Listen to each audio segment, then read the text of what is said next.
The Stranger on the White Horse. One harvest day, as the baskets filled with heavy clusters of grapes, the sound of hooves broke the stillness. A young man rode into the vineyard on a white horse. His clothes spoke of wealth, but dust and weariness clung to him. His face was handsome, but shadows lingered in his gaze, as though he bore secrets. He dismounted, bowing lightly. "Forgive me," he said, his voice steady yet uncertain. "I have lost my way. Might you guide me?" Leora paused, studying him. "You stand in my family's vineyard," she replied, her tone cautious but kind. "And those who arrive here are never truly lost." The young man's eyes drifted to the vines. "I've heard whispers of this place. They say your wine is no ordinary drink." Her lips curved faintly. "It is said the truth grows here, not just grapes, but legends often frighten more than they comfort." The Cup of Truth. That evening, her father welcomed the traveler to their humble table. As custom demanded, he poured a goblet of Veritas. The stranger hesitated, the ruby liquid glowing in the lamplight. "What power does it hold?"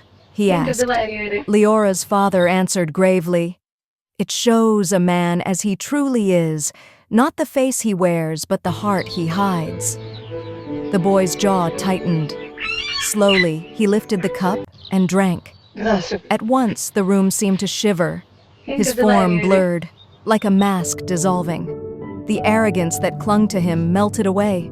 His weariness was stripped, leaving only gentleness and clarity. His face grew more radiant. His eyes brightened with honesty. Leora gasped softly. The boy touched his face, astonished. "I feel as though I have shed a shadow I never knew I carried," he whispered. Leora met his gaze. "The wine does not change who you are. It only shows what you were meant to be." Love among the vines.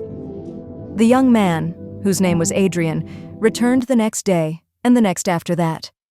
No longer a wanderer, he came to help in the vineyard, pruning vines and gathering grapes beside Leora. At first their words were few, but their silences were rich, filled with unspoken warmth. One evening, as they worked in the fading light, Adrian leaned close.